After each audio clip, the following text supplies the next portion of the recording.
Hello, ma'am. Hello, ma'am. Echo ഉണ്ടല്ല.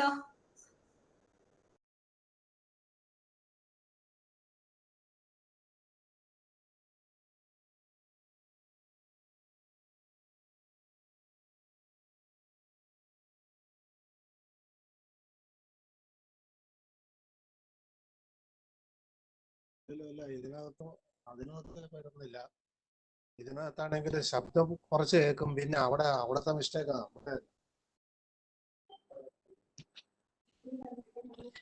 Hello, ma'am. Yes. Good morning. Slightly late in joining in. I'm so sorry for that. I'm here. Thank you, sir, for joining us. Good morning to all. A warm welcome to the 16th Endowment Lecture in memory of late Dr. K.N. Shyamasundharan Nair, former Vice Chancellor of Kerala Agriculture University, a great visionary and eminent agriculture scientist. Dr. K.N. has been named enshrined in the annals of history as one among the lovers of mankind who strived hard towards developing an egalitarian society. His meritorious service as a member of State Planning Board of Kerala as Vice Chancellor of Kerala Agriculture University are praiseworthy. In remembrance of the immense contributions of late K.N. Shyamasundharan sir to our university and agriculture sector at large, the Center of Gender Studies in Agriculture and Farm Entrepreneurship Development of University has been organizing the Endowment Lecture since 2006. As we celebrate the Golden Jubilee year of Kerala Agriculture University, we have organized the Endowment Lecture as a series of 4 lectures on organization and social development. The lectures provide a platform for the Kerala Agriculture University fraternity to listen and to interact with eminent scholars in areas crucial for the agriculture sector and its development. Kerala Agriculture University is honored today by the presence of Shri Mohammed Hanish sir IAS, the Principal Secretary, Department of Industries and Commerce and General Education, Government of Kerala, to deliver the second lecture of the 16th Dr. K.N. Shyamasundharan Nair Memorial Lecture Series on Women in Higher Education, the Development Perspective. As we all know, he is an eminent administrator par excellence renowned for his motivational talks. Our Honorable Vice Chancellor, Dr. R. Chandrababu sir, the guiding force in organizing the event, is unable to join the session today due to some unavailable official commitments. He sends his special greeting to the honored guest. We have Dr. Shyamasundharan sir's family members, Arvind Akshan sir, Vishaga ma'am, and others who are our honored guests today.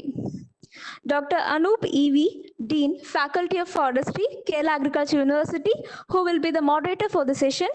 Dr. Usha Devi ma'am, Dean, College of Corporation, Banking and Management, will deliver the welcome and introductory remarks. And Dr. Binu P. Boni, Associate Director of Research and Head Gender Studies, will propose a vote of thanks. Now, I may invite Dr. Anup sir, the moderator of the session, to take over. Sir, please. Good morning, one and all. Am I audible? Yes, sir, you are audible. Good morning once again. I welcome you all to the second in this series of the 16th Dr. K.N. Shyamasundharan Nair Memorial Endowment Lecture Series on Women in Higher Education, the Development Perspectives. It is indeed a great pleasure and honor for me to moderate this session, in which the lecture will be delivered by the distinguished and honorable Principal Secretary, Industries, Commerce and General Education of the Government of Kerala, Shri APM Mohammed Hanish IAS.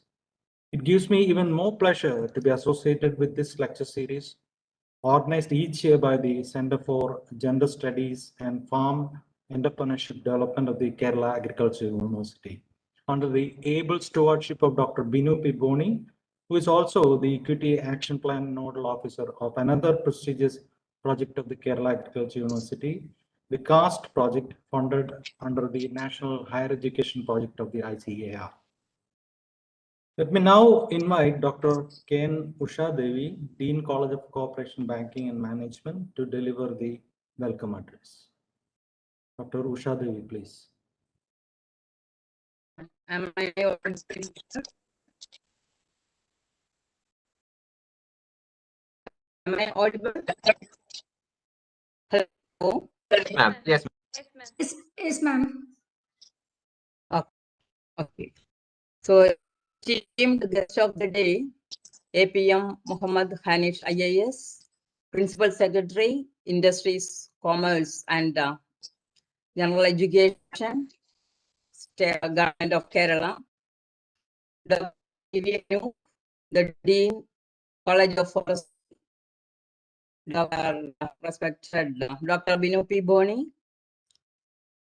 the project coordinator of Center for Study and Entrepreneurship Development, and Dr. Smita, and all other dignitaries within and outside Kerala Agricultural University, and all dear participants of the program.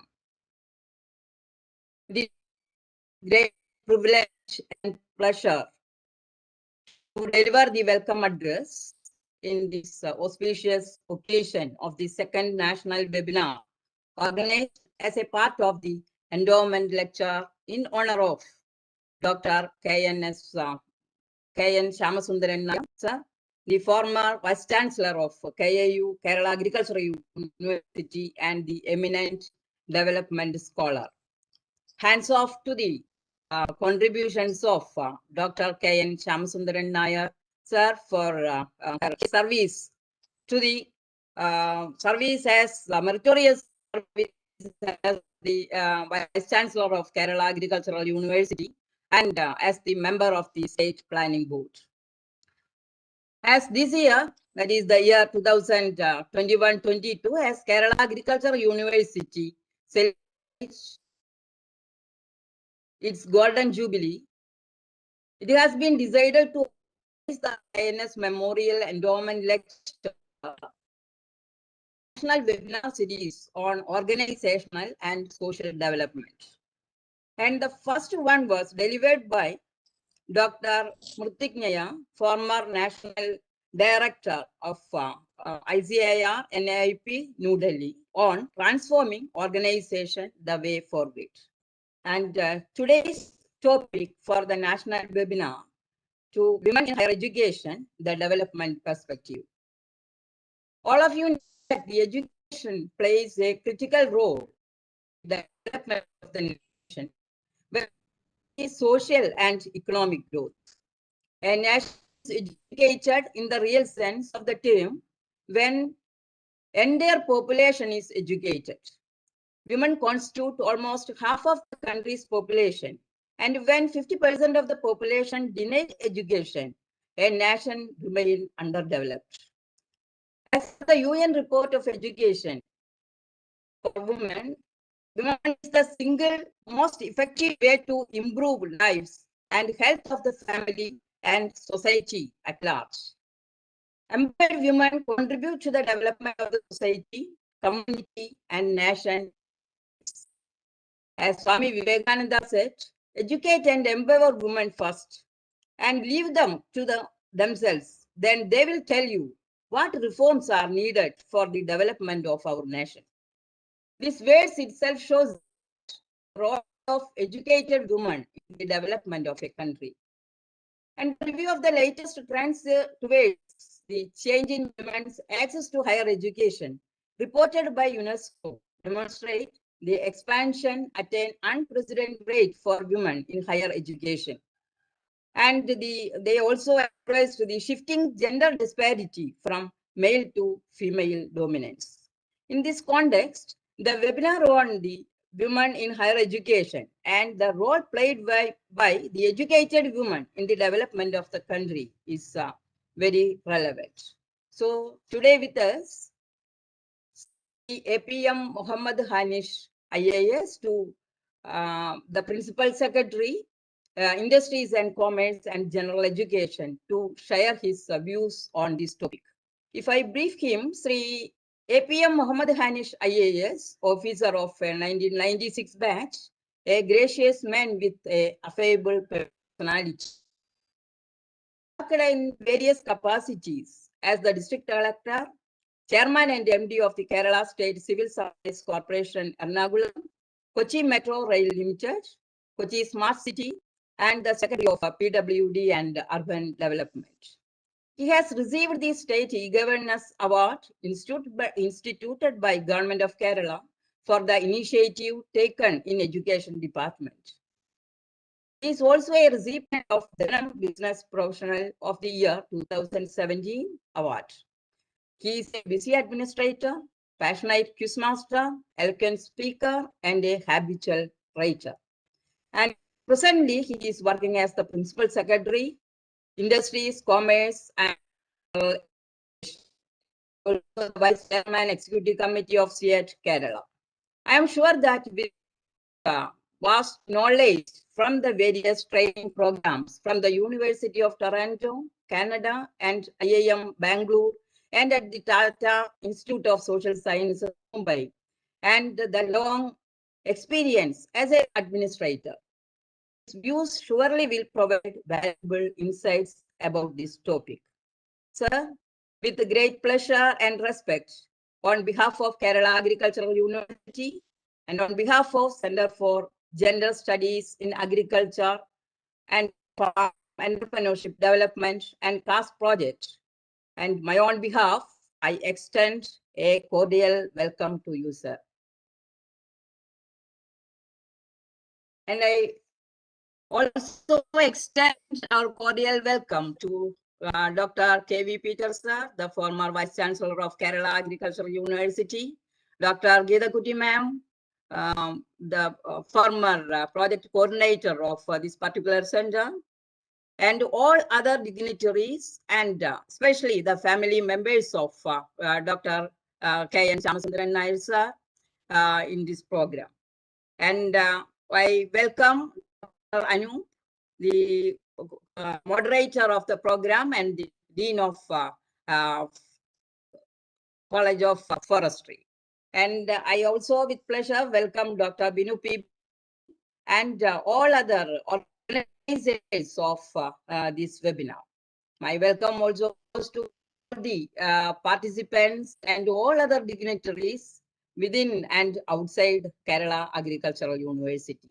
Thank you, and all greetings from my part for the webinar. Thank you very much. Thank you, Dr. Usha Devi, for the welcome address. Now, before inviting the guest speaker of today's session, Shri Mohammed Hanish IAS, I would like to mention here that we have amongst the audience several luminaries, including the family members of late Dr. K.N. Shyamasundharan Nair, sir, and we have already mentioned Dr. K.V. Peter, the renowned scientist and former Vice Chancellor of Kerala Agricultural University, and Dr. P.S. Geeta Kuti, who was earlier heading the Center for Gender Studies and Farm Entrepreneurship Development, and also was the former registrar of the Kerala Agricultural University, amongst all others. Let me now take this opportunity to welcome the guest speaker of today's session, Shri APM Mohammed Hanish IAS, to deliver the much awaited lecture on women in higher education, the development perspectives. Over to Hanish, sir, please.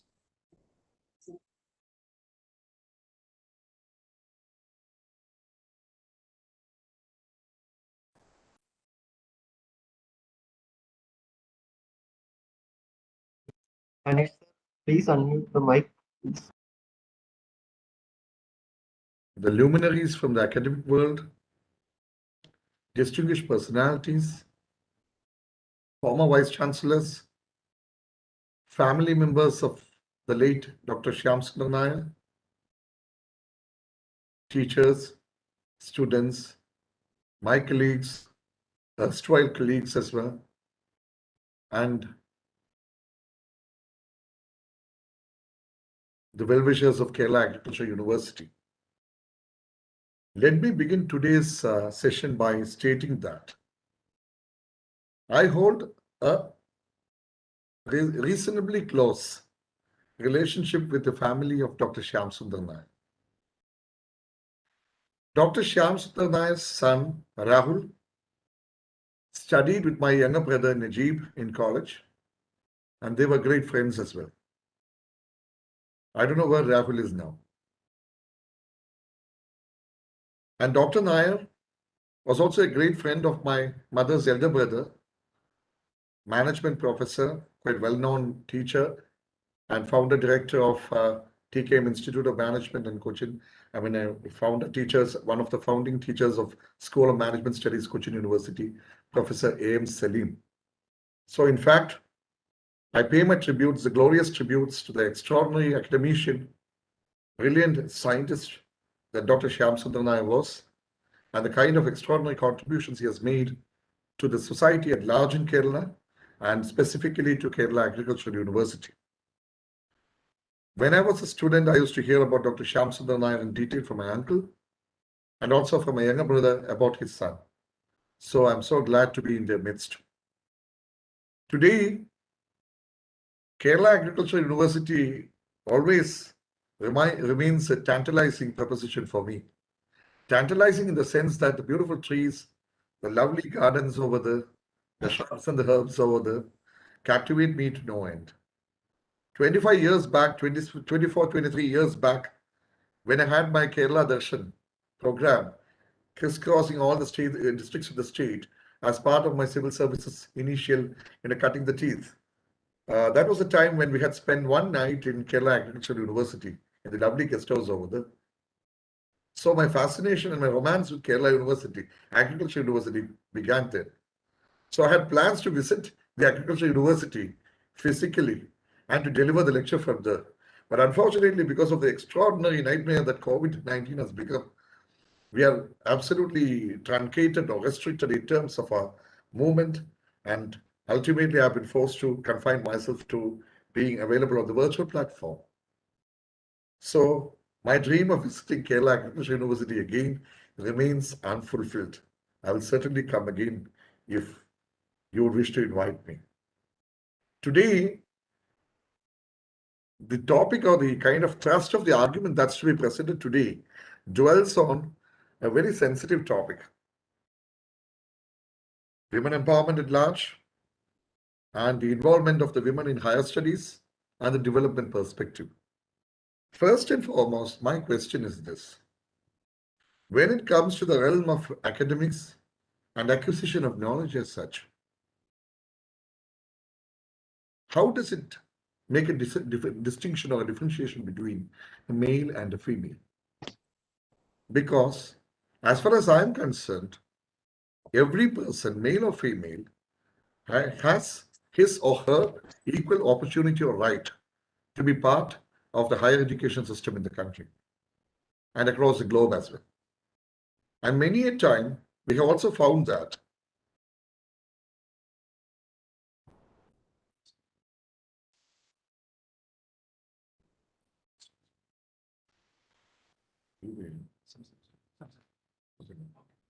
many a time, we also find that there has been a preponderance of women in the higher studies sector compared to the males as well. So, actually speaking, there needs to be an analysis about how this particular introduction or rather the kind of initiation of the women into the process of higher education took place and how it has come to occupy the center stage as of today. Across the globe, be it the Western Hemisphere and the Eastern Hemisphere as well, starting off with the Western universities and slowly marching towards Asia and Africa, we had the advancement of the females into the realm of higher education. By the turn of the 19th century, we had the first colleges or the first women's colleges coming up in important metros of the country. Those were the times when the education of women was actually remained in the realm of the rich and the powerful, the affluent as well. And that was a time when those regions that were part of the British Empire, the Bengal Presidency, the Madras Presidency, and the Bombay Presidency, the Bengal Presidency, the Bombay Presidency, and the Calcutta Presidency always had some lovely institutes of learning, centers of higher learning. And these were the institutions in which women made their first gingerly into this system. Thereafter, we had seen the advancement coming into the various provinces that were administered by the princes and the rajas and the maharajas of this country. Travancore has been an exception in this regard. In the year 1902, Travancore, the princely state of Travancore, clocked the highest percentage of literacy in the whole of this country. That was amazing. But then what were the factors that led to it? Several factors, which include the educational advancement movements that were carried out by the Western missionaries and also the local, intrinsically powerful social reformation movements as well. Together, it created a kind of a stratum for the women to go up. That's how they began to move forward. And thereafter, after the attainment of independence and the University Grants Commission coming in, we had more universities coming in, more institutes of excellence, centers of learning coming in. These institutes, centers of learning tried to promote at least equal opportunity. The principle of equal opportunity, of course, differed in its practice in different regions across the country and across the globe as well. In these institutions, we had, for instance, the introduction of women into the higher studies. Beyond the bachelor's degree and into the master's, the MPhil, and then the PhD and the postdoctoral, we had the movement from the females, from the side of the females. What did it ultimately bring about as far as the society was concerned? First and foremost, we had more lady teachers, women teachers coming out, people who chose teaching as a profession. Secondly, a greater number of professionalism was introduced with that feminine, kind of care and kind of feminine attention to detail in various sectors of our economy, be it agriculture, economics, engineering, or medical sciences, or psychology, or philosophy, or sociology. Be it humanities, be it pure sciences, be it applied sciences. We had this particular system coming in. It ultimately led to many, many luminaries coming out, brilliant, extraordinary personalities coming out in this regard. Thereafter, there were certain differences that were created to the way classes were conducted. Earlier, we used to have this concept of male-dominant, classes, male-dominant territories, finally catering to a kind of a system wherein the sensitivities of the females were not taken into consideration, slightly unfortunate to a great extent. That was the case of the past. Thereafter, we tried to be as sensitive, gender sensitive as possible, as gender neutral as possible to the whole system. That's how we tried to bring in the concept of person instead of man or woman or male or female. We tried to identify persons. If we try to bring in that concept of person into our midst, there is a great deal of philosophical connotation to it. We have the teachings for the Greece, Egypt, China, and the Indus Valley civilization, and also the Aryan civilization, also the kind of Gangetic, the Aryan civilization that happened to be spread across the Gangetic plains, and thereafter into the various movements that shaped the contours of the socio-cultural destiny of this country. In India, we had seen the way the students progressed, especially for the female sector. In many states, classes up to 5th standard or 7th standard were the ultimate border limit or the ceiling limit for the women earlier. Slowly, steadily, it began to move on to the 10th standard and then to the 12th standard.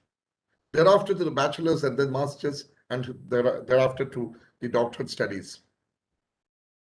Now, come to think about what happened in this country after 1947. Let us be very frank about it. In spite of the kind of introduction of education for women in the higher education sector, we had ever so many social, taboos associated, ever so many restrictions that were created by the kind of cultural constrictions, political constrictions, and a great deal of religious sanctions as well. Crossing the boundaries of religious, cultural, and social sanctions, when we move forward, we always have that particular concept of pioneers in this particular system. Those pioneers, extraordinary personalities, the doyens, they brought forth a new path, a path absolutely less traveled. That was a path towards progress. That was a path towards development.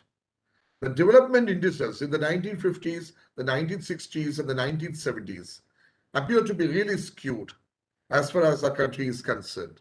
Why is it so? We always believed in the commanding heights of the public sector. We believed in the state leading the expenditure sector.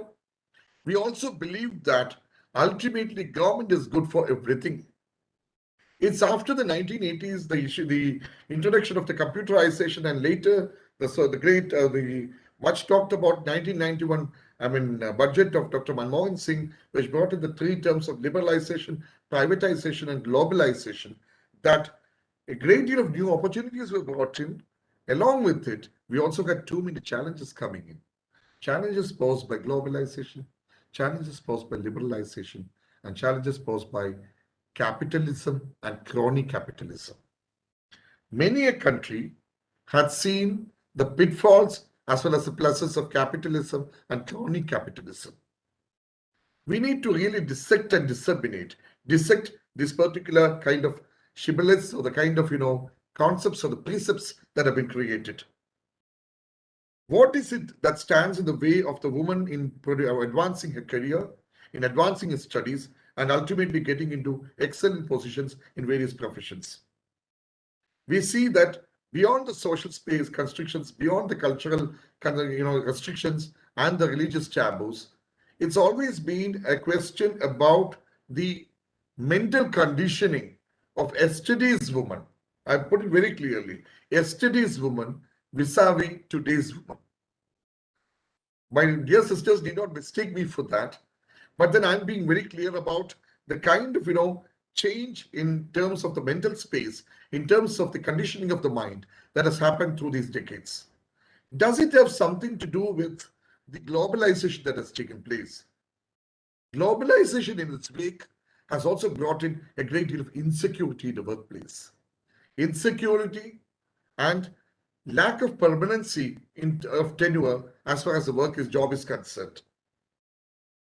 In many sectors, government made a retreat. Private sector made its entry as well. That was the 1990s. The power sector, the telecom sector have all been illustrations in this regard. At the same time, when it came to the education sector, the social sector, and the cultural sectors, opening up of new spaces and bringing in of new missions, programs, and projects that were either sponsored by the World Bank or international bilateral organizations or the government of India or the government of Kerala came. These mission modes and the project modes brought in its wake lack of permanency in terms of the workspace. At the same time, new opportunities in new contraptions and new innovations as well.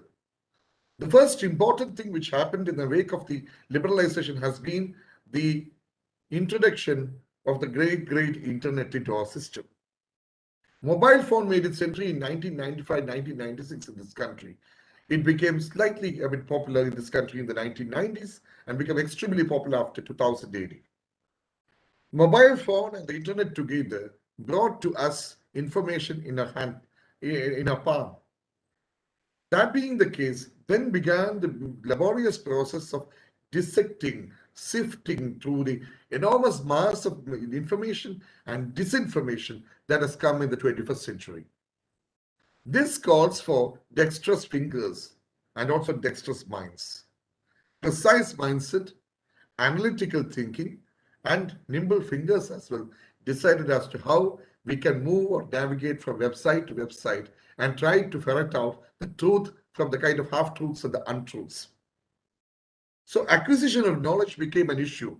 True knowledge became an issue because, as I always say, 21st century has been characterized by the knowledge getting fragmented again and again. Fragmentation of knowledge has become a major issue in the 21st century. This has happened, and finally this has brought about a great deal of churning in the process of information acquisition amongst the students, the children, the grown-ups as well. When we come to ultimately understand the complexities of the workplace, of the places, the centers of learning, we find that opportunities have abounded as far as women are concerned. Along with it, the challenges also began. Tomorrow, what would be the dream society that should come in? Tomorrow's dream society should be that wherein reservation ceases to exist for the women, and women shall certainly triumph on the basis of her merit. That being the case, will it be as simple as that? That's a question which I would pose to all the new generation IT professionals. We have countless IT professionals who are spawned from various, engineering colleges and technical universities across the globe. And they've been working across the world as well. Now, what are the kind of human rights that have been absolutely, preserved or conserved by the employer vis-a-vis the employee?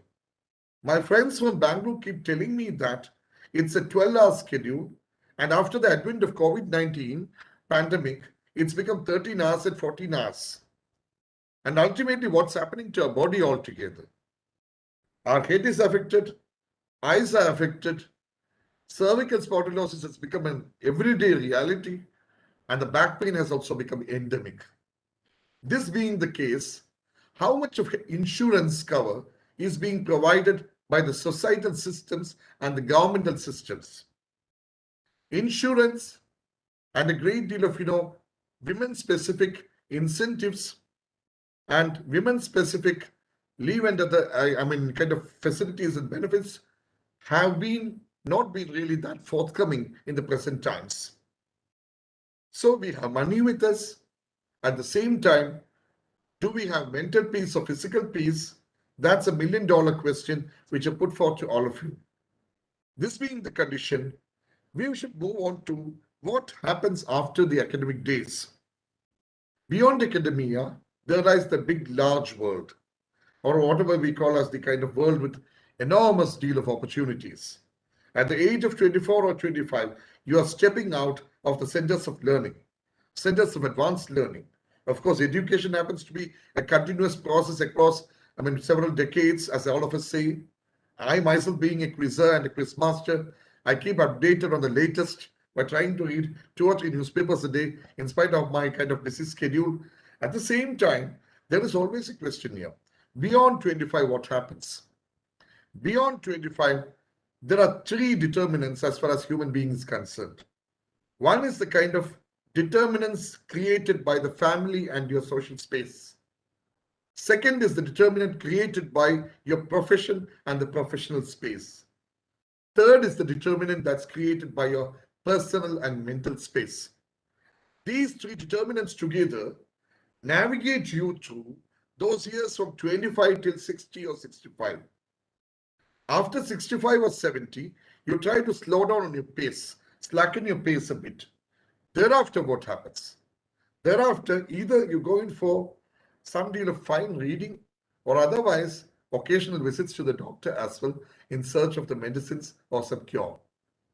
At least you would feel that after the age of 70, once in a while, I should visit the doctor as well so as to keep a tab on my health. Now, between 25 and 70 or 75 as the case may be, 50 years is that which remains for all of us for effective, constructive, creative action. What are the constructive, creative actions that we can think about? And what is the kind of structuring of the mind that we have to carry on if we are to be successful, not just for yourself, not just for your family, not just for your neighborhood, but for the society and the world at large? The first and foremost, as I would say, would be the attitude that we need to preserve. Unless and until you can have a positive thinking about everything and anything that you find in this world and try to create something really absolutely tacky enough, something really kind of which works in your favor, that attitude becomes so golden as far as your journey is concerned. A person who starts off his day by kind of making all kinds of threats, all kinds of absolutely abusive, language about everybody in the society will end up being just an abuse to the society. So that attitude becomes all the more important. Secondly, there is no distinction as far as knowledge acquisition is concerned between the sexes. We try to imbibe as much of knowledge as possible from not just the books, not just the net, but also from the society and the world at large. World itself is the greatest teacher. So that calls for social interaction and social communion. You learn lots of things from the world. As agricultural scientists, who are the greatest teachers as far as you are concerned? I think the simple, humble farmer in the field. He is the greatest teacher. If I can imbibe a few golden lessons from him, then nothing like it. That being the case, knowledge is something which we have to have all the time. Then we come to a third element, and that's quite interesting as well. Trust. Have trust in yourself, have trust in the society, have trust in the system, and have trust in your friends. If you don't have trust, if you don't have a kind of trustworthiness as far as your dealings or your awareness, your actions are concerned, if you cannot transfer or if you cannot transmit trust to others, people would begin to have doubts about you. So that is something which we find it extremely difficult to maintain in our lives. 21st century has been indeed very interesting compared to the 19th and the 20th century. 19th century has been characterized by two extraordinary happenings. One was the Industrial Revolution of the Western world, especially Europe. That Industrial Revolution created a great market for the raw materials and the finished products as well, created a great deal of opportunities. So they tried in turn to go for colonization. Raw materials to be accessed, finished products to be given back to the colonies. We call it capitalization, we call it exploitation and whatsoever. Whatever Britain did to India and vice versa, whatever. 20th century had been characterized by two parts. One was the two great wars between 1901 and 1950. And second was the independence movements and the liberation movements that started in the wake of the Second World War. After the times of Hitler and Mussolini, we had the times when Asia and Africa became awake. The liberation movements got freedom. Liberation movements led to freedom. Nigeria and Ghana, Sri Lanka, India and Pakistan, everything became independent. And thereafter, we move on to the 21st century. Compared to the 19th century and the 20th century, we find that conventional warfare would get as limited as possible. At the same time, sophisticated warfare, be it on the basis of the trade or on the basis of water sharing or the sharing of the natural resources, would be the byword, would be the catchword as far as 21st century is concerned. This being so, this is also the century that would see the kind of harnessing of this information superhighway. The greater the extent of information you can gather, more the success rate you would have. This is something of a message, exact message that has to be given to every professional as well. That calls for a new concept that has to be engendered in your mind, and that is innovation and innovative thinking. This is the decade, these are the decades of startups and innovative out-of-the-box thinking. Out-of-the-box thinking and the kind of the germination of the startups, the kind of proliferation of the startups, and the kind of encouragement that's been given by the countries and the governments and the state governments across the world and the country are very much, be it our state or any other state. Now, what do they represent? They represent a kind of a yearning for going in for new dimensions, new spaces, and new worlds to be created. Innovative thinking is a must. Then we go for dedication as well. What do we have in this world after all? We have 24 hours. And how much of work can we have which is dedicated not just to yourself, but then dedicated to find the finer aspects of the discipline in which you are doing research? That's most important. New thinking and innovative thinking, as I mentioned, would be the kind of catchwords with which a professional has to move about. Then ultimately it all gets encircled, or rather it all gets absolutely contoured. A contour is created by the beautiful principle of humanism. Within the principles of the broad concept of humanism, we can have all these lovely concepts of the world, be it humanities, be it applied sciences, be it pure sciences. Whatever be the case, humanism would become a much more, the thing that has to be made. And this century and these decades also call for two different types of management, absolutely important. One is that of time, and second is that of stress. All of us have 24 hours in a day. Albert Einstein had 24 hours in a day. We all have 24 hours in a day. But Einstein went to create the theory of relativity. How many of us can think about such a theory in our life? It calls for time management. Try to have a tab on the clock and see to it that every moment is precious, and we need to really go about it in the best effective manner. Then there is something which is very much a part and parcel of pure sciences learning and applied sciences learning. Myself being a technocrat would always take justifiable pride in stating that analysis and analytical thinking are two factors which are absolutely required as far as this world is concerned. Why is it so? How can we do it? What are the processes that go into the creation of this particular concept? What is it behind this invention? That sort of analytical thinking, and try to analyze the pros and cons of every aspect that comes into your midst. This calls for a great deal of reflection about yourself. That reflection about yourself happens only when we tend to be a bit spiritual about ourselves. When we try to become spiritual about ourselves, then we realize that the stress that is accumulated within us, the kind of tensions that underlie, that get embedded in our hearts and minds, they get slowly, they get out of our system. How does it happen? It's a beautiful system by which, it's a beautiful thought by which we submit whatever little things we have acquired in the world to this world. And we try to understand that, after all, we are small specks, tiny dots in the huge concept called universe. And that calls for a great deal of sense of humility as well.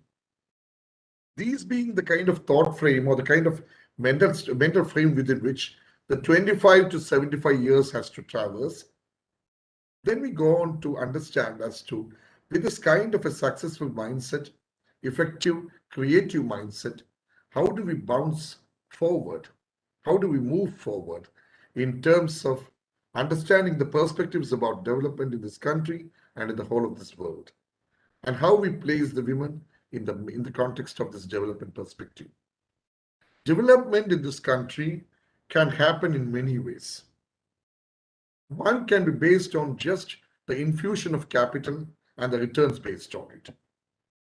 This is precisely so when I donned the mantle of a Industries and Commerce Principal Secretary. We have to invest and we have to get the returns. I keep meeting industrialists on a daily basis nowadays. But when I don the mantle of the Education Secretary, my mental framework becomes absolutely different. Then we go for the creation of the intellectual capital. Intellectual capital can be created only when there is a communion of hearts and minds. Only when there is analytical thinking, only when there is a kind of undiluted approach towards acquisition of knowledge. Development, therefore, just doesn't mean brick and mortar. It doesn't mean the harnessing of the natural resources and the amassment of wealth. Beyond that, it also calls for the development of the human being. Now, development of the human being and the society at large calls for examination of where we stand as far as this world is concerned and where we have to move forward.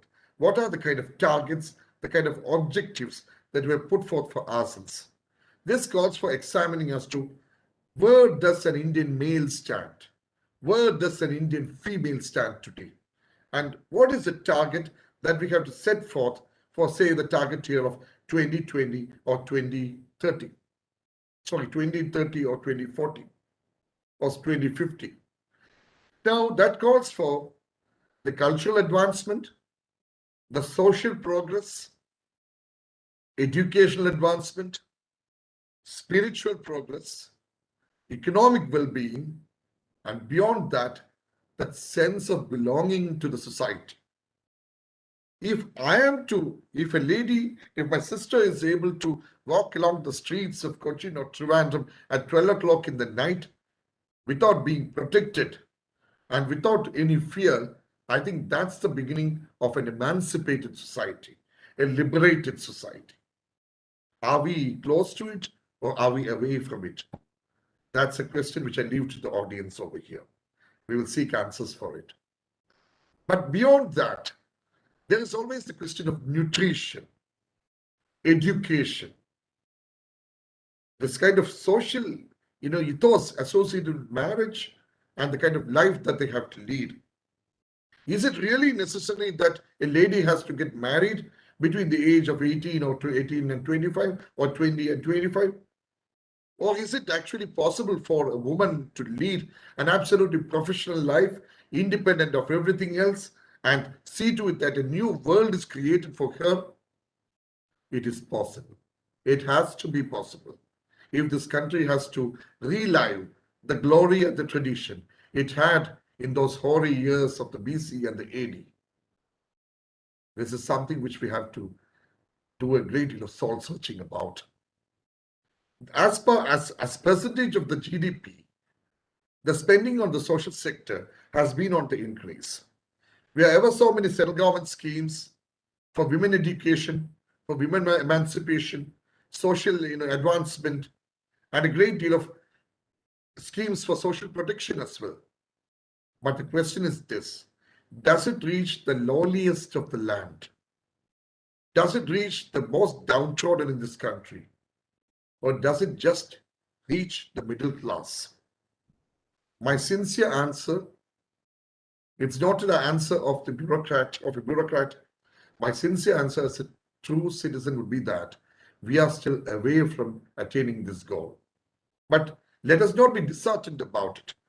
Let us not be disinterested about it. Let us not be disillusioned about it. We need to create value systems in our society in such a manner that these legislations, these incentives and programs finally get translated to well-being for the poorest of the poor. That calls for field level action. So field level action, similar to whatever the NGOs have been doing in miniature forms, needs to be done from the government sector as well as the private sector. We have thoughts about, so many wonderful thoughts about, in my industrial sector, about 3% of the total profit to be plowed into corporate social responsibility fund, and that should be utilized for the society. But may I caution that 3% of whatever is kept apart need not necessarily be the actual 3%. And this may not really translate into effective social advancement as well. What we are seeing today in terms of various social revolutions, the inverted commas, is the kind of bonsai cultivation that's being carried out. I call it bonsai because it's not full-grown trees. It still remains in its infancy, and we have not been able to see that. Now, moving on to another interesting facet, I find that in public life, in social life, women still find it difficult to get past the various restrictions and the kind of various slander campaigns that are being carried out. Sometimes, most of the times, the kind of credit, the kind of accomplishment or the recognition that leaders from among the women have to get in the social or political movements have not been forthcoming to that extent. That calls for restructuring of the stereotypes as far as the media is concerned and the political world is concerned. One interesting illustration comes here. All of us know, all of us reverentially express the name of the great Sundarlal Bahuguna of the Chipko Andolan movement, who passed away recently. May he rest in peace and may his tribe multiply.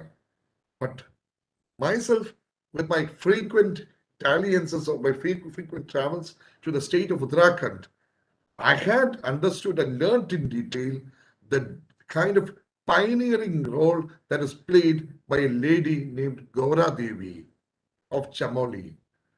Gaura Devi was in fact the actual leader of the Chipko Andolan movement. Sundarlal Bahuguna took over from Gaura Devi. But how many of us know Gaura Devi? Similarly, we have the kind of absolutely dedicated nuns, saints of central India working amongst the tribal. The central India, or the tribal India as we call, is so rich in mineral resources and so poor in terms of the financial status of the people. Why is it so? And why is it that in these societies, the male counterparts always take the back seat? They have a luxurious, lethargic, somnolent life, and it's left to the woman to carry the firewood from a distant place and also seek a livelihood for the sustenance of themselves and their family. And where do we have the space for education? These are questions which beg 1,000 answers. Lots of questions arise, and we in the bureaucracy, we in the administration have always been found wanting in terms of providing effective answers to what has happened in this country even after 73 years of independence. This is something which we have to ponder about seriously. After education, we find countless engineers and countless doctors residing in their lovely homes created by their husbands as absolutely decorated wives. I can give countless examples about the engineers who have decided to be housewives. Absolutely happy about it. I have sought queries from sought answers from their parents about why they send their children for studies, why they send their children to the engineering colleges and medical colleges. And that comes the answer. It was just to ensure a decent marriage for her and also to see to it that the dowry rate was reduced. Today, with the kind of awareness that's been created about dowry and the various evils associated with dowry, we should really discern or try to yearn for a significant, a kind of a critical change in the society as far as this is concerned. This is not something which is unique to India. Across the globe, we have the kind of patriarchal societies. Across the Western world, beyond all those lovely concepts that were created about the feminism and the kind of liberation movements which took place in the 1970s and 80s, there are ever so many cases coming in of abuses. At the same time, whatever be the levels of abuse, if you have absolute affirmative action, legal action as well as administrative action to counter these abuses, and if they are implemented properly and with effectiveness, I think a great deal of change can be brought about as far as a society is concerned. This may not be a lasting change because every change that is created on the basis of legislation or law need not be long lasting. That should be supplemented with a great deal of social affirmative action. That social affirmative action began in the state of Kerala, thankfully, with Srinarayana Guru and all of the social reformers of the 19th century and the 21st century. Now, how do we reinvent that in the 21st century? Those virtues, those lovely traditions, and those excellent egalitarian systems of the 20th century, whatever goodness we've had, need to be reinforced, strengthened, and supplemented in the 21st century. It's only then that we can have women administrators, women doctors, women engineers, women scientists, not just contributing for the intellectual capital of the country, but also seeing to it that a transformation is brought about in the way the world looks at the woman, in the way the society looks at the woman and tries to create a better space for her. This can happen only when you have a greater deal of awareness or a greater deal of sensitivity about the gender disparity and also how the ways and means by which gender equality can be brought about. United States of America was once upon a time considered to be an angel as far as the women liberation was concerned. Is it the same thing that's happening today? Is it so in Europe as well? Along with it, we are having this pandemic as well. What will happen to this world after pandemic? Nobody knows. In my few lectures which I had conducted about the world in the aftermath of pandemic, I can certainly vouch that the direct marketing will begin to recede and social marketing will begin to increase. Houses will be transformed into offices as well. That brings us to a very critical point. Loss of privacy, loss of personal space is becoming a horrendous reality. Gone are the Saturdays and Sundays of luxury. You can have a high-level meeting, a board meeting at 8 in the evening inside your bedroom. But does it really befit a graceful word? That's something which we have to ponder about.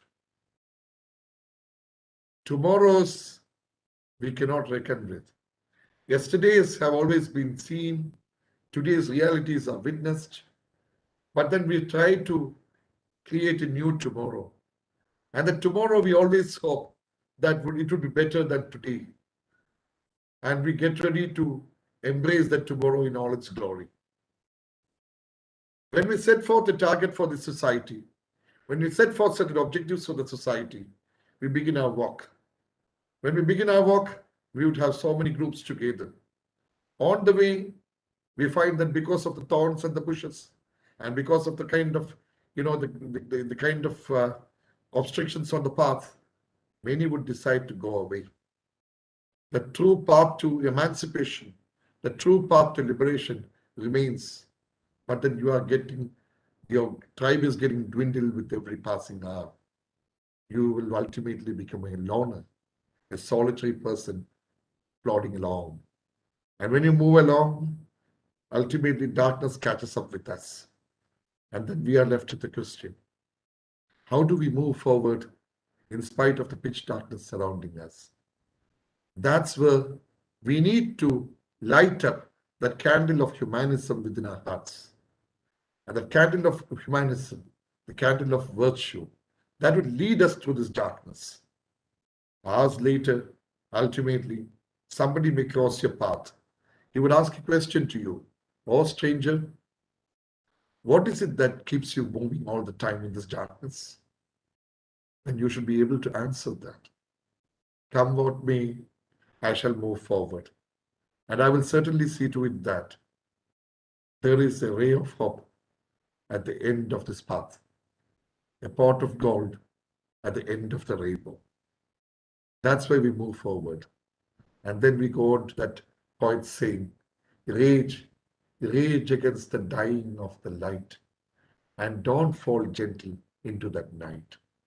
This is a message which we need to provide to every woman in this country, every woman in this world.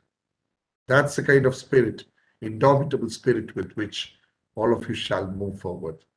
This is something which we need to keep with all of us. Beyond legislations, beyond rules, it is a kind of spirit, indomitable spirit, that keeps you ticking.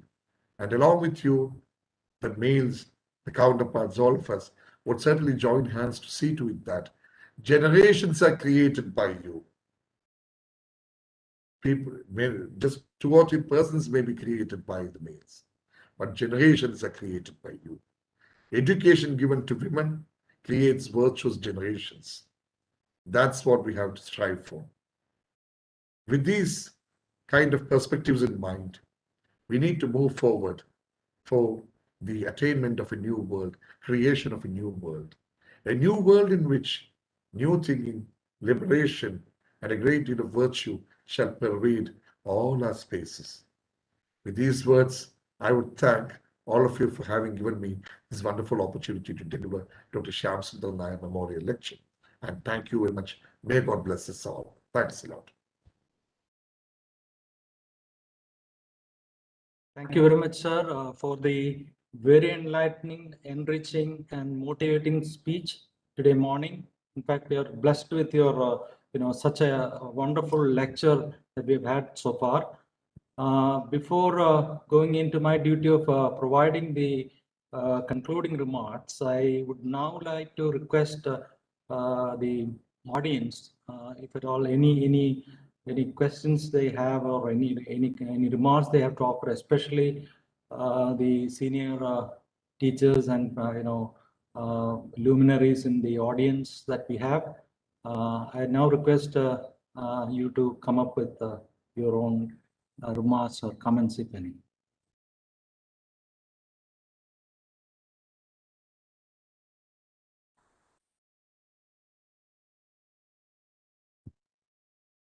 I wanted to speak for 1 hour exact.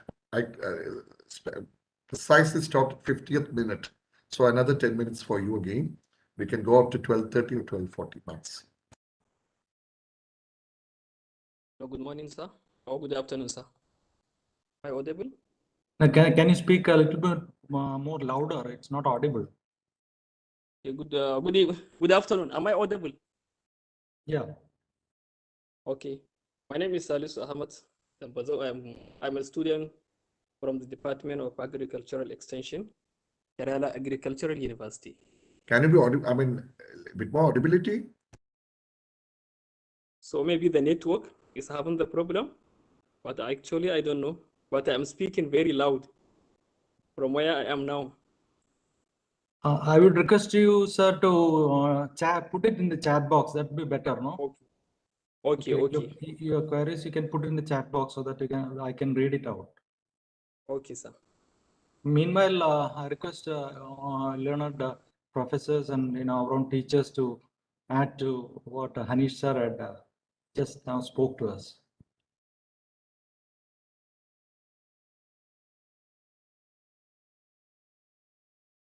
I think among the participants, we have got a former IAS officer, a former director of social welfare and education. I think she should have something to say about whatever I spoke. Hello, sir. I'm Jaya here. Sir, I enjoyed your talk, but the only thing is that while you were talking about women empowerment, I hope that in the top limbs of administration or anything, usually women have to face a lot of challenges. That is, the male superiority has to be overcome by a woman. So that you could have mentioned that. That's what I felt. MSJR for all of you, MSJR is a 2004 batch IAS officer retired from service. She was education director as well as social welfare director. So she herself, I mean, very clearly telling us that there is a quite a bias at the top. I fully agree with you, madam. Of course, you have the freedom to say so as well.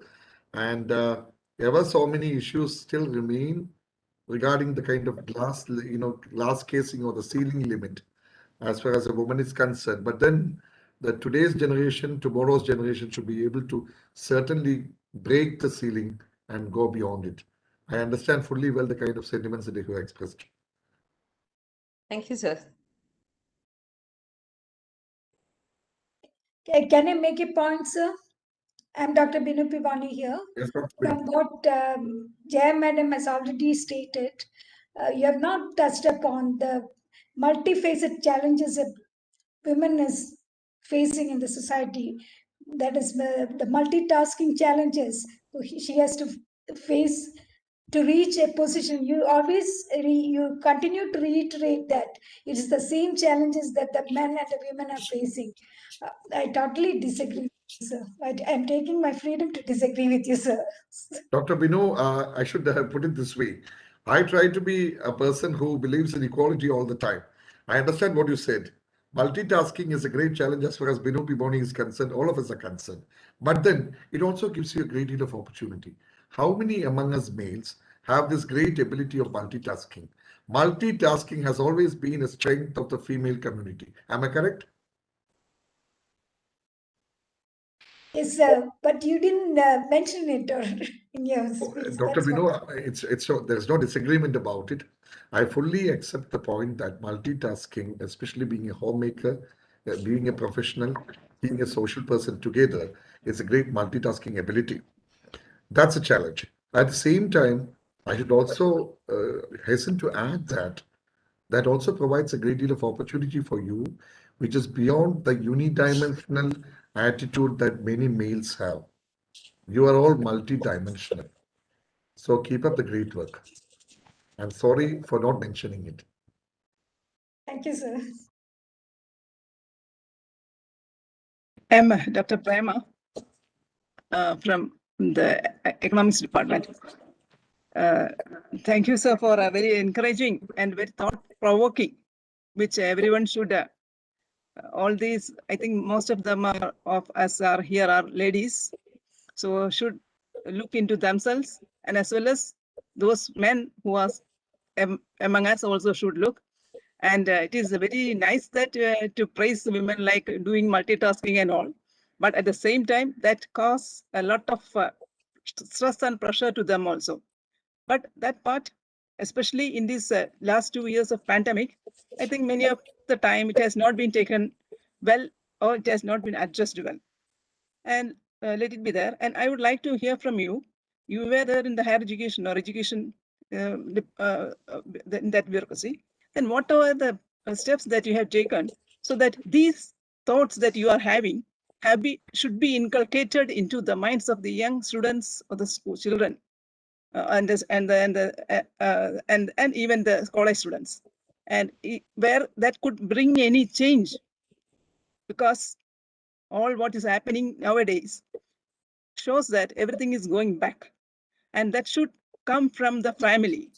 And it is very all can talk in length about all these things, but looking back at your families, and it always happens that you will put out your shoes outside the house and then you will get in, then you become another person inside your house, and you will not let any of your children, anybody, to be in a public school system of education, or into the public societal affairs, in the political economy.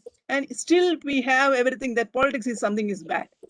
So that system should be changed. And what you, as a administrator, bureaucrat, having this type of very good thought you have done, we'd like to hear from you. Madam, 3 points come to my mind very clearly.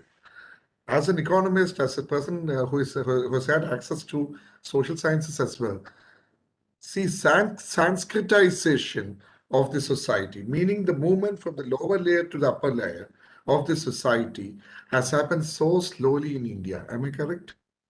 Now, because of that, social norms and traditions between castes and subcastes have changed only in a kind of a period of centuries together. Secondly, the greatest influence as far as a boy or girl is concerned comes from the family. It's based on the behavior that the husband has for the wife and wife has for the husband, and the kind of behavior that they have for the children. So that's the second thing. Third thing is this new concept that has become absolutely prevalent in the 1970s, that is since the 1970s, that is the nuclear family concept. Nuclear family concept has brought in its wake a great deal of self-centered approach. This self-centrism has led to a great deal of securing and protecting one's own turf all the time. This has led to a great deal of conflict between the male and the female, and lots of creation of stereotypes between the male and the female. So one, the social traditions take centuries to change. Two, the familial value systems have taken a toss, and actually, kind of familial values have not been really preserved and protected the way it should have been. And thirdly, the concept of nuclear family has introduced a great deal of self-centrism into our thinking. These three have impacted the way in which the society looks at women. We need to change that. As far as the students are concerned in school, we always try to bring them into the fore as far as agriculture or co-curricular activity or extracurricular activity is concerned. I'm most concerned actually because I have always been a youth festival man. I have made my fortunes in all these youth festivals across the country during my student days and school days and college days. So I really bemoan the fact that youth festivals are still not there nowadays because of the absence of the classes. They brought in a great deal of opportunity for everyone together. So, madam, it's all with the confluence of this family, society, and the concept of nuclear family, all these things together, that we can actually bring in a seminal change in the way the world or the society looks at women. Thank you.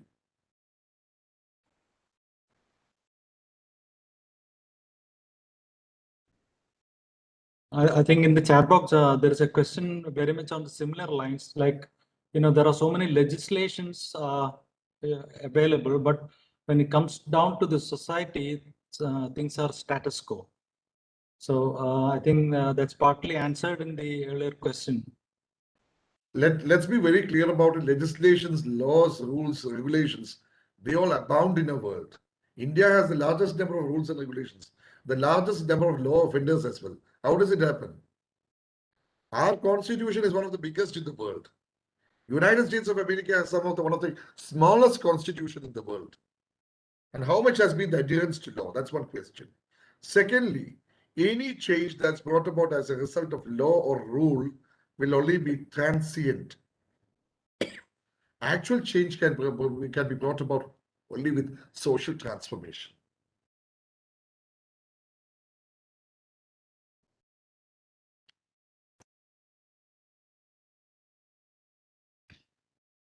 If there are no any questions from the audience.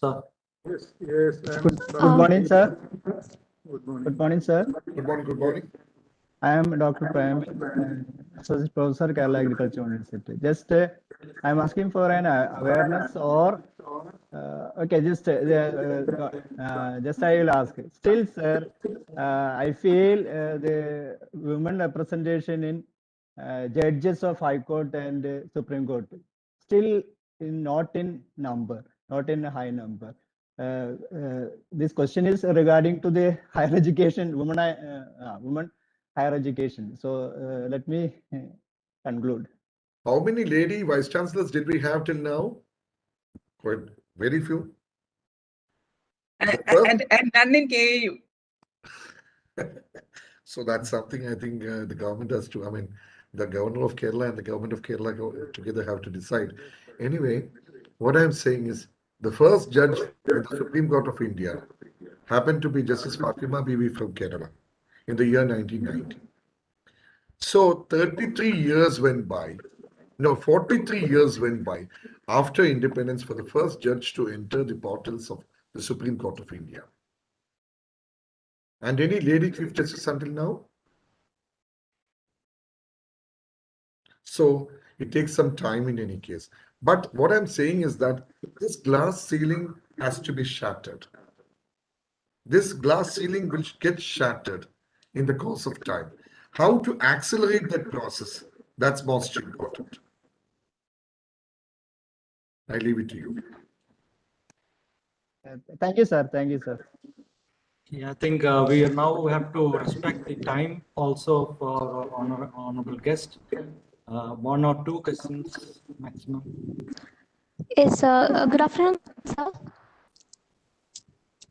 Hello. Good afternoon. Thank you, sir, for the enlightening lecture. It was really stimulating as well as inspiring.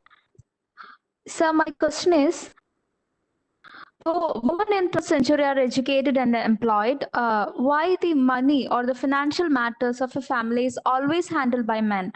Why do women leave money matters to male family members, or why it is taken from women? Is it like there is a persistence of patriarchy even in the developed phase of the society? I'd like to get the answer from you, sir. I'd like to know the details from you. Thank you. Not really, Shilpa. In fact, in the Western Hemisphere, things have changed altogether. Women have their own money and they have their own life. In India, we have this patriarchal system for a long, long time. But today we find that many of our employed women, do they actually shell out all the money to the men? They don't fully do so. Partially they do so. tomorrow a time would come when 25,000 rupees that's, earned by you as salary, or 50,000 earned by you would certainly be safe in your wallet. I wish such a day comes in sooner than later. Thank you, sir. Thank you very much.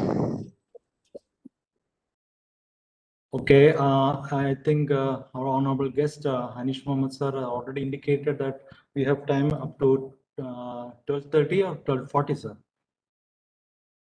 12:40, okay. 40. 40, okay. All right. Can I move to the concluding remarks, Dr. Binu? If there are no more questions, we can move on. No problem, Dr. Anna. I would just ask, I just wanted to seek a particular opinion from all of you. Now, between 11:20 and 12:10, 50 minutes of time, I presented a kind of a bird's eye view about the levels of acquisition of higher education by the women, the advancement through the centuries, and also ultimately how we would grapple with the 21st century, and then the creation of a new development perspective. Now, based on that, just wanted to seek a particular question. Is there any real disagreement about the perspective which I have submitted before all of you? If there is any real disagreement, if you can kindly voice that, I would be all ears for it, please. No, sir. Respected Geethakutti ma'am, please. Madam, your audio is off, I think, or you don't want to ask question. Nothing particular. It's okay. She was the face of our gender studies, sir. But I don't know why she has limited herself. He is not asking any question right now. Dr. Geethakutti, let me ask a question to you then. Were you happy with the picture that I had painted, or did you have some other new brushes also to be new, in a kind of, strokes of paint also to be put in, please? Sir, it's not about any new things. There are a lot of issues, sir. That's why we are having all programs or all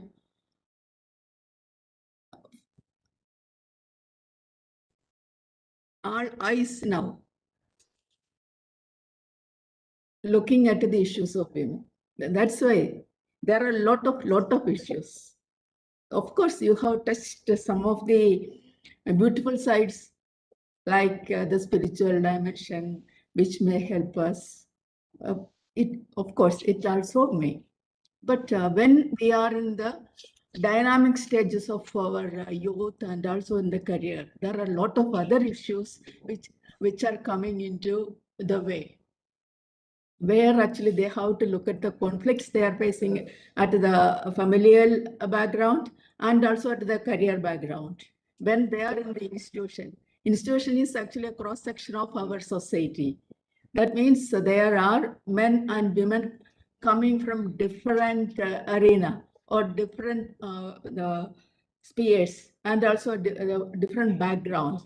And these men and women are carrying their backlogs, where they are, where actually they are having all the cultural issues and also the images of men and women which are given to them, or which they have acquired through their family and also the society in different sections.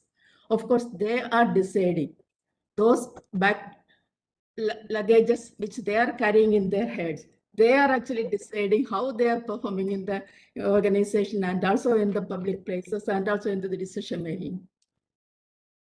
It has, or those are making different impacts on women compared to men, and how they are pulling back or being pushed back from the main area. Of course, Srimati Jaya has already mentioned, Binu and Prema, all of them have mentioned those. And of course, there are in the many areas of our life and also in the career, there are a lot of opportunities. And this last week, the Mother Bhumi, I will just show this. In this mother for me, or in the previous week, I think, there was a major article how or why there are still no mothers for our science.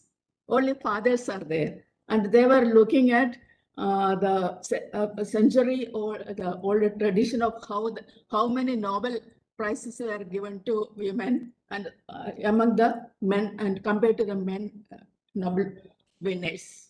And there are totally 43, I think. Totally 43 compared to, I think the exact figure, I don't remember, but totally compared to 300 or 400 number, only totally 43. And also that article was actually detailing how even the one particular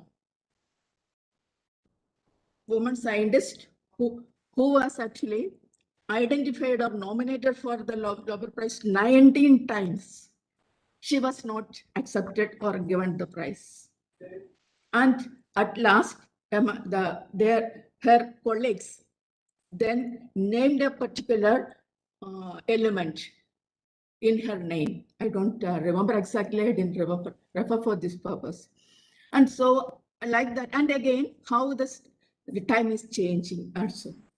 In the context of the CRISPR technologies, how the vaccine is getting developed, or vaccine is actually used in the recent context, how did we, how it is possible. So it's immediately on the need of this facing this COVID, how we could come up with a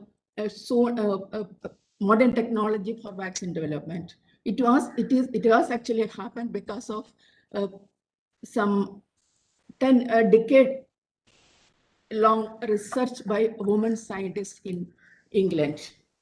So because of that only that we were able to come up soon with a technology which is actually now we are utilizing for our this prevention strategy.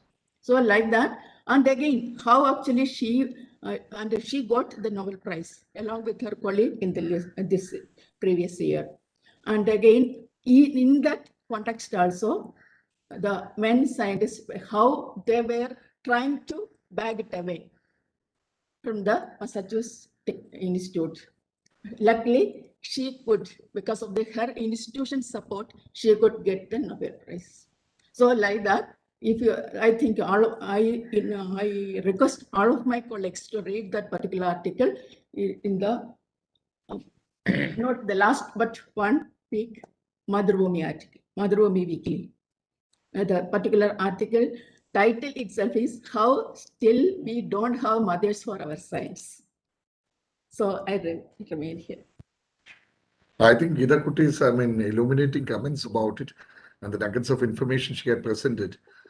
I would really love to hear some good comments from the highly knowledgeable, women over here.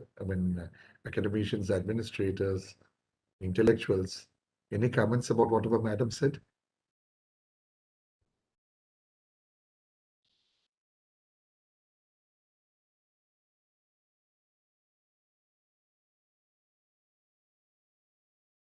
Sir, sir, may I share?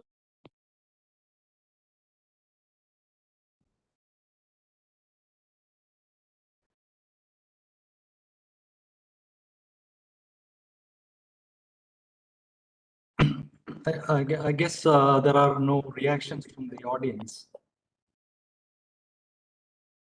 Sir, you are not audible. Somebody wanted to speak, I believe. Yes, yes. I'm Peter. Dr. Peter, yes, sir.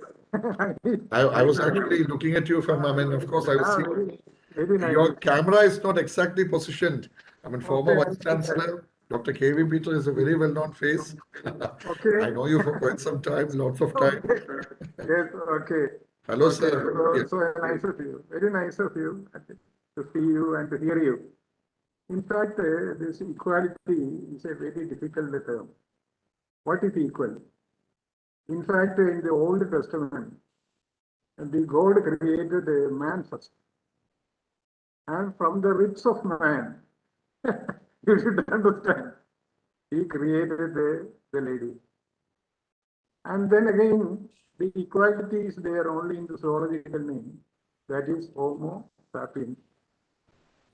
That is the only equality I find, because it's a common zoological name, men and women, Homo sapiens. And then it comes to your women empowerment. We had a very good discussion, and Dr. Shyamasundar Nair was the Vice Chancellor. I was the Director of Research. He was so much concerned and emotional to the downtrodden nature of women, especially our laborers. In Kerala University, we have more of women laborers. And those days, the teachers were mostly men. He was concerned how to educate them. And then we started the local education school. There is a KA school, and preferences are given. Now, those education is important. But then in Travancore, when we read this literature of women empowerment, in Travancore, especially among Nayars, women were more powerful. Why they are powerful? Because the land belonged to them. The land, when the father or mother, not father, mother, it is only to women. So we had that, So what worries me is not the equality through wealth, the equality through information and knowledge power. The present system, now you will see ration card. Now ration card belongs to my wife, not to me. All ration cards are given to the mother and not to the father. I mean, some sort of things are coming. And then again, when you read Indira Gandhi, you see the powerful nature the decisions were taken. So my point is only, this equality is a question of time, question of occasion, and kindly don't put equality with money. That is again, the money power and the equality, I think it may not be fair. It may not be fair. And if you see the Chinese power now, Chinese power, there they have both the same, whether it is male, whether it is female, it makes no difference.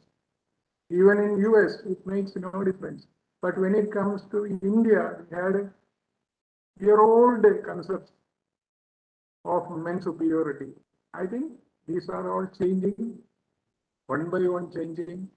And if women think that they are more powerful, if men are thinking they are more powerful, I think we will not, our country will not take the place. It is a question of education. Kerala, they are more empowered because of education. They are being admitted in agriculture college now, many. Other colleges you take many. So education, through education, that is what Narayana Guru told. Improve yourself by education, not by learning. Thank you, sir. Congratulate you for your time. And we value you very much for visiting and empowering our graduates and Hope you like my talk, I believe. It was nice. It was nice. I think all these are recorded. And they have a system of recording. Professor Peter, hope you like my talk, I believe.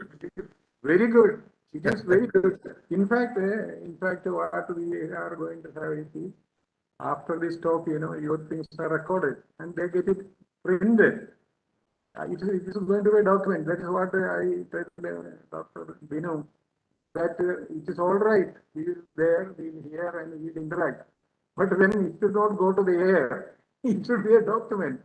And it can be an e-document. It may not be printed, but an e-document. Because every day we have this conference and webinars every day of different society. But we insist that you get at least a 2-page note and get it printed, or if you have a problem of printing and all those, you get it as an e-book, as an e-leaflet. I think Equity is doing it, and Binu will do it. And I will request the Honorable Vice Chancellor also to give, if they require some financial. And I offered to Binu that we will be able to partially fund your program. Thank you, sir. Thank you. Thank you, Peter, sir. You have, of course, touched many of the present issues and also what is happening in many of the context of IT revolution, and also how in the context of the COVID also the impact also nicely done that. But in the context of the society as such and the cross section of the society, how the women are being put to many difficulties or different suffering they are undergoing, that of course we have to take it in such a context of higher education as well, and how the women and men who are in the higher education context, both in the administration and also in the context of different ways they can interact and intervene. Definitely, such perspectives should be kindled in them so that they can handle the issues whenever they are in the positions like you, sir. Definitely, it can make a lot of difference and lot of impacts when a decision maker is with the right kind of gender perspective. They can really make a difference in the decisions and also in the interventions and also totally in the society that we look forward for. Thank you, sir. Thank you, madam. Let us now move to the concluding remarks. We have to, respect the time of our honorable guest once again. Any questions you can put in the chat box, as Peter sir had already mentioned. We'll be documenting it. So let me come to the concluding remarks now. This lecture series in honor of late Dr. K.N. Subramanian Shyamasundara Nair sir, which is the 16th edition, with the topic aptly titled Women in Higher Education, the Development Perspectives, comes at a time when the state of Kerala has shown a role model by inducting 3 women in the ministry, with Dr. R. Bindu herself as Minister for Higher Education and Social Justice. Sir, thank you very much on behalf of the Kerala Agriculture University and the Center for Gender and CGSA PD of the Kerala Agriculture University. It was a very wonderful and motivating lecture, and I'm good to know that you're a quizzer too. Sir, you began your journey with the fond remembrances of late Dr. Shyamasundara Nair through a relation of his.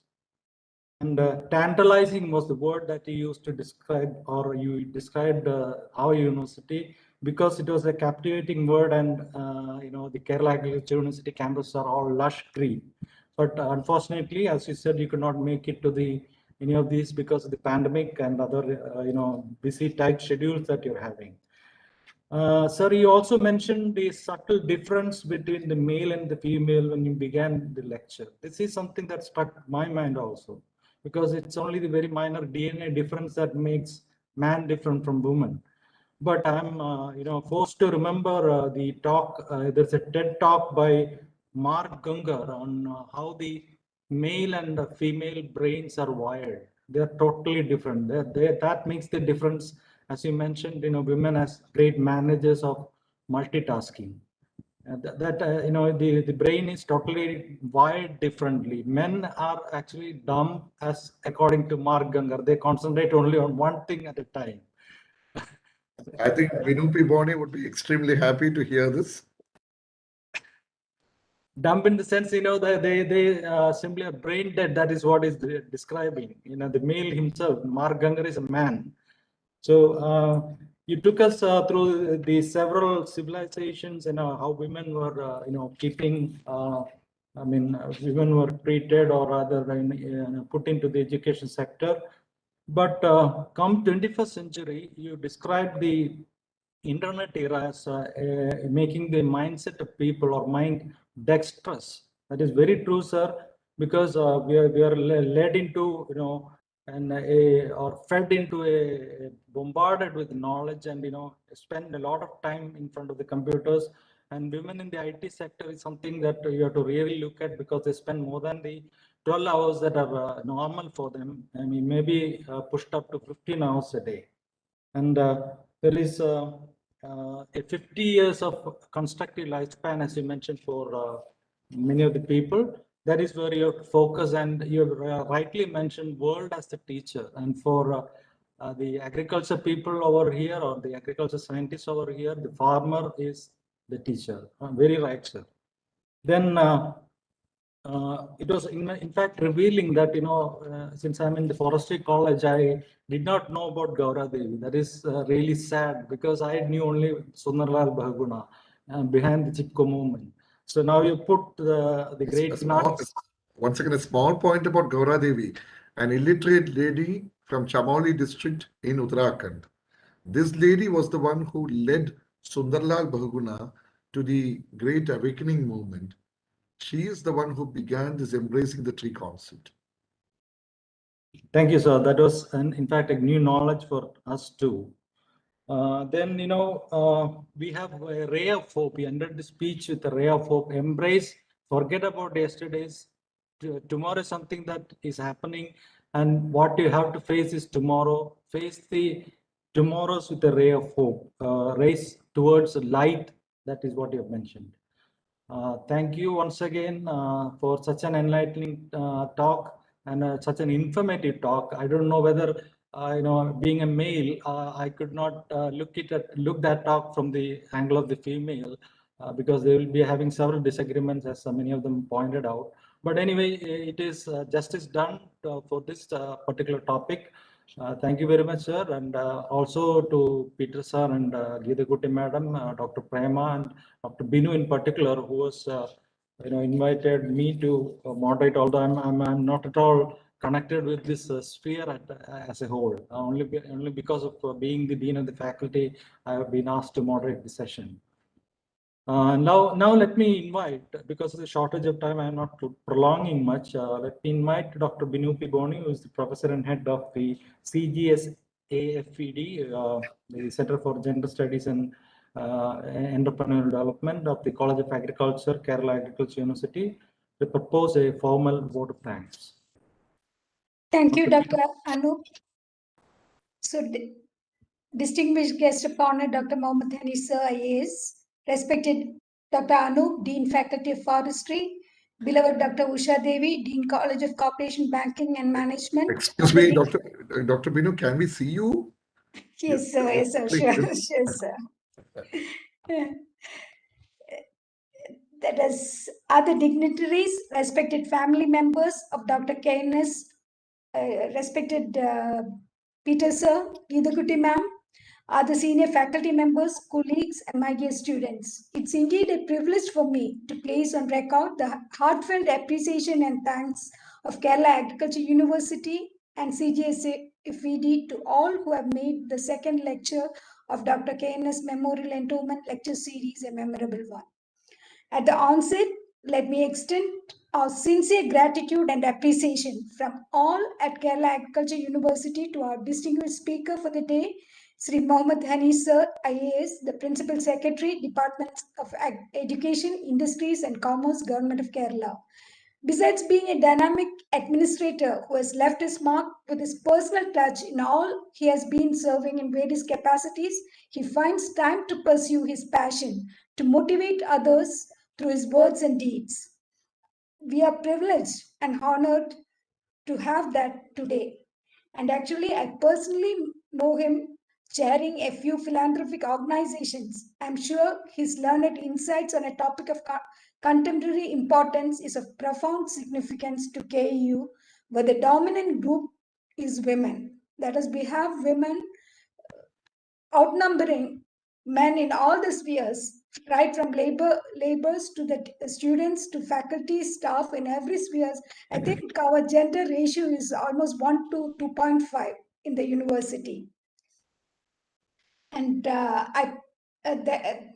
and I'm sure his learned insight on a topic has enlightened most of us. And I'm hopeful that it will generate new ideas that can guide KU in its pursuit of excellence in higher education, especially in this golden jubilee year. Thank you, sir, for being so generous with your time and resources.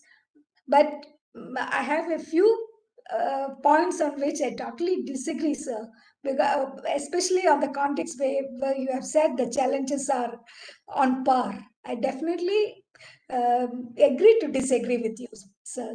So, because I believe in the psychology concept of Jung, wherein we assume that each person has a component of animus and anima, which means there is a femininity and masculinity in each person, as the psychology theory says. So if you can nurture the femininity in a person, that will rightly take care of many of the problems we encounter in the society. That is my personal take. That's also. Madam, I fully agree with you, and definitely agree. I don't want to disagree at all.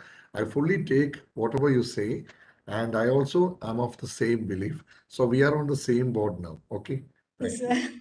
So, continuing with my Thanksgiving, I may also wish to record a heartfelt thanks to respected Dean, Faculty of Forestry, KU, for aptly moderating the event despite his hectic schedule. As a friend also, I extend my personal gratitude to you, Dr. Anup. Thank you, sir, for being here and guiding us. I would also thank our beloved Dean, College of Corporation, Banking and Management, Dr. Usha Devi, for welcoming the audience and introducing the guests. Thank you, madam, for being with us today.